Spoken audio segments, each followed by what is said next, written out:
आय और अन्य मापदंड। जब हमने व्यक्तिगत आकांक्षाओं और लक्ष्यों को देखा, पीछे हमने पढ़ा था कि प्रत्येक व्यक्ति के लिए जो आकांक्षा होती है और जो उनके लक्ष्य होते हैं वो अलग अलग होते हैं। तो पाया कि लोग केवल बेहतर आय के बारे में ही नहीं सोचते, बल्कि वे अपनी सुरक्षा, दूसरों से आदर और समानता का व्यवहार पाना, आज़ादी इत्यादि जैसे लक्ष्यों के बारे में भी सोचते हैं। पीछे हमने चर्चा की थी कि कोई भी व्यक्ति सिर्फ पैसा नहीं कमाना चाहता है, पैसा कमाने के साथ साथ वो क्या चाहता है कि समाज में उसकी सुरक्षा हो, दूसरों से उसे आदर मिले, उसके साथ समानता का व्यवहार किया जाए और समाज में वह किसी प्रकार के बंधन में ना हो, अपने आप को स्वतंत्र महसूस करे। जैसे लक्ष्यों के बारे में भी सोचते हैं, इसी प्रकार जब हम किसी देश या क्षेत्र के बारे में सोचते हैं तो हम औसत आय के अतिरिक्त अन्य महत्वपूर्ण लक्षणों के विषय में भी सोचते हैं। जैसे हम आपस में पर्सनल व्यक्ति के रूप में सोचते हैं, उसी प्रकार राष्ट्र के बारे में भी। जिस राष्ट्र में, जैसे पाकिस्तान में लोग रहना पसंद नहीं करेंगे, कहाँ रहना पसंद करेंगे? भारत में, क्योंकि भारत में रहना व्यक्ति अपने आप को सुरक्षित महसूस करेगा।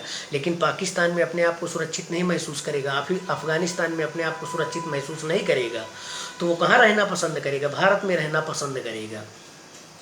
ये विशेषताएं क्या हो सकती हैं, इसका निरीक्षण हम एक उदाहरण के द्वारा करते हैं। तालिका 1.3, ये आपकी तालिका 1.3 है। तालिका 1.3 हरियाणा, केरल और बिहार की प्रति व्यक्ति आय दर्शाती है। हरियाणा, केरल, बिहार और ये इनकी प्रति व्यक्ति आय 2015-16 की रुपया में दी गई है। वास्तव में ये आंकड़े वर्ष 2015-16 की वर्तमान कीमतों पर प्रति व्यक्ति निवल राज्य घरेलू उत्पाद के हैं। 2015-16 की जो है प्रति व्यक्ति निवल घरेलू उत्पाद के हैं। अभी हम इस जटिल शब्द का क्या वास्तविक अर्थ है इसे छोड़ देते हैं कि प्रति व्यक्ति निवल राज्य घरेलू उत्पाद क्या होता है। मोटे तौर पर हम इसे राज्य की प्रति व्यक्ति आय मान लेते हैं। मोटे तौर पर मान लेते हैं कि राज्य हरियाणा में रहने वाले एक व्यक्ति की जो प्रति व्यक्ति आय है इतनी है, और केरल राज्य के निवासियों की प्रति व्यक्ति आय इतनी है, बिहार राज्य के निवासियों की प्रति व्यक्ति आय इतनी है, मान लेते हैं। हम देखते हैं कि इन तीनों राज्यों में हरियाणा की प्रति व्यक्ति आय सबसे अधिक है। हरियाणा की प्रति व्यक्ति आप देखेंगे कि यहाँ का हरियाणा में रहने वाला एक व्यक्ति कितने रुपए कमाता है? 1,62,034 रुपये कमाता है। वहीं केरल में रहने वाला व्यक्ति 1,40,190 रुपये कमाता है, और बिहार में रहने वाला एक व्यक्ति 31,454 रुपये कमाता है। सबसे अधिक है और बिहार सबसे पीछे है। इसका अर्थ है कि औसतन हरियाणा में एक व्यक्ति एक वर्ष में 1,62,034 रुपये कमाता है। हरियाणा का रहने वाला एक व्यक्ति औसतन एक वर्ष में कितने रुपए कमाता है? 1,62,034 रुपये कमाता है, जबकि बिहार में औसतन वह केवल 31,454 रुपये कमा पाता है। इसलिए अगर विकास को मापने के लिए प्रति व्यक्ति आय का प्रयोग किया जाए तो तीनों राज्यों में हरियाणा सबसे अधिक और बिहार सबसे कम विकसित राज्य माना जाएगा। कि प्रति व्यक्ति आय के आधार पर यदि इन तीनों राज्यों में हम तुलना करें तो हम देखेंगे कि हरियाणा समृद्ध है और बिहार सबसे गरीब है।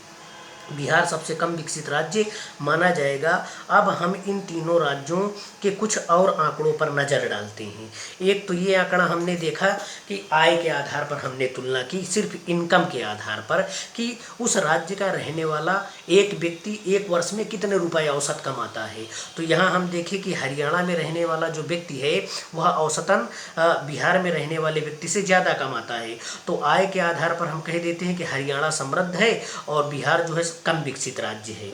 लेकिन दूसरी तालिका में हम देखें, दूसरे आंकड़े पर नज़र डालते हैं। अब हम इन तीनों राज्यों के कुछ और आंकड़ों पर नज़र डालते हैं जो कि तालिका 1.4 में दिए गए हैं। राज्य यही है, हरियाणा, केरल, बिहार, और इनमें अब अलग अलग मापदंड अपनाए गए हैं। शिशु मृत्यु दर दिया गया है 1,000 व्यक्ति पर कितनी शिशुओं की मृत्यु होती है। हरियाणा में 33 की और केरल में 10 की होती है, बिहार में 38 की होती है। साक्षरता दर 2011 के अनुसार हरियाणा की कितनी है? 82%, केरल की 94% और बिहार की 62%। इसी प्रकार निवल उपस्थित अनुपात प्रति व्यक्ति प्रति 100 व्यक्ति उच्चतर आयु, मतलब 14 से 15 वर्ष की जो आयु के बालक हैं वह 100 व्यक्तियों में 61 लोग स्कूल जाते हैं हरियाणा में, और केरल में 83 लोग स्कूल जाते हैं, बिहार में मात्र 43 लोग स्कूल जाते हैं। इस आधार पर तुलना करते हैं। यह तालिका क्या दर्शाती है? यह तालिका क्या दर्शाती है?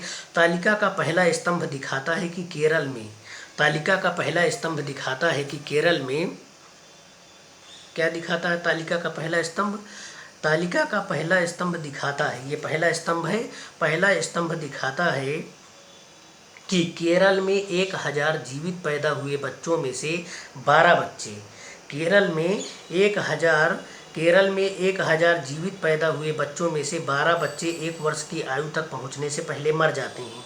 यहाँ 12 होना चाहिए, 10 लिखा है। तो केरल में आप देखते हैं कि 1000 अगर बच्चे जन्म लेते हैं 1 वर्ष में, 1 वर्ष के अंदर अगर 1000 बच्चे जन्म लेते हैं तो उनमें से 1 वर्ष के अंदर मात्र 12 बच्चों की ही मृत्यु होती है। लेकिन हरियाणा में यह अनुपात 36 है। हरियाणा में कितना है? हरियाणा में 33 की जगह 36 लिखा है। यहाँ हरियाणा में कितना है? 36 है। हरियाणा में 36 ज़्यादा लोग मरते हैं, केरल की तुलना में 2 गुना से ज़्यादा है। यहाँ 12 मरते हैं, यहाँ 36 मरते हैं। मतलब केरल में 1000 बच्चों में 1000 बच्चे यदि जन्म लेते हैं 1 वर्ष में तो वहाँ 12 बच्चों की मृत्यु होती है, जबकि हरियाणा में 1000 बच्चों के जन्म लेने पर 36 बच्चे मर जाते हैं। तो यहाँ आंकड़ा क्या है? हरियाणा में ज़्यादा है, जो केरल की तुलना में 2 गुना से ज़्यादा है। दूसरी ओर हरियाणा की प्रति व्यक्ति आय केरल से ज़्यादा है। वहीं आय के मामले में देखेंगे तो हरियाणा की आय केरल से क्या है? ज़्यादा है। आय के मामले में हरियाणा केरल से बेहतर है। जबकि प्रति व्यक्ति शिशु मृत्यु दर की दर देखा जाए, शिशु मृत्यु दर के आधार पर तुलना की जाए तो केरल ज़्यादा बेहतर स्थिति में है। आय ज़्यादा है जैसा तालिका 1.3 में दिखाया गया है। जरा सोचिए कि अपने माता पिता के लिए आप कितने प्यारे हैं। अपने बारे में सोचिए कि आप अपने माता पिता के लिए कितने प्यारे हैं। यह सोचिए कि सब लोग कितना प्रसन्न होते हैं जब कोई बच्चा जन्म लेता है। अब ऐसे माता पिताओं के बारे में सोचिए जिनके बच्चे अपने पहले जन्मदिन से पहले ही मर जाते हैं। ऐसे माताओं पिताओं को कितना दुख महसूस होता होगा। दूसरा यह देखिए कि ये आंकड़े किस वर्ष के हैं? वर्ष 2016 के आंकड़े हैं, जो बहुत पुराने समय की बात नहीं कर रहे हैं। यह हमारी स्वतंत्रता के 70 वर्ष बाद की बात कर रहे हैं, जब हम देश के बड़े शहर ऊंची ऊंची इमारतों और ख़रीदारी के लिए शॉपिंग मॉल से भरे हुए हैं। समस्या शिशु मृत्यु दर पर समाप्त नहीं हो जाती। तालिका का अंतिम स्तंभ दिखाता है कि बिहार के लगभग आधे से ज़्यादा बच्चे कक्षा 8वीं के बाद स्कूल नहीं जा रहे हैं। अर्थात यदि आप बिहार की किसी स्कूल में पढ़ते होते तो आपकी प्रारंभिक कक्षा के लगभग आधे से अधिक बच्चे गायब होते। जिन बच्चों को स्कूल में होना चाहिए था वे वहाँ नहीं होते। अगर ये आपके साथ होता तो आप अभी यह सब न पढ़ पाते जो पढ़ रहे हैं। कहने का तात्पर्य ये है कि साक्षरता के आधार पर साक्षरता दर देखेंगे तो साक्षरता दर के मामले में केरल बेहतर है, बिहार से भी बेहतर है, हरियाणा से भी बेहतर है। केरल आपका शिशु मृत्यु दर के मामले में भी हरियाणा से बिहार से बेहतर है। और वहीं स्कूल के मामले में आप देखेंगे बच्चों के स्कूल जाने का जो प्रतिशत है उसमें भी आपका केरल बेहतर है। तो केरल इन तीनों मामलों में बेहतर स्थिति में है। लेकिन आय के मामले में देखेंगे तो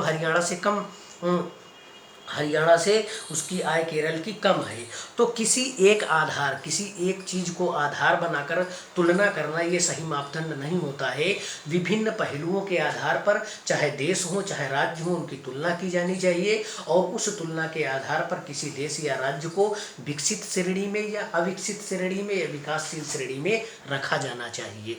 तो अब तक हम निष्कर्ष यही निकाले कि जो देश और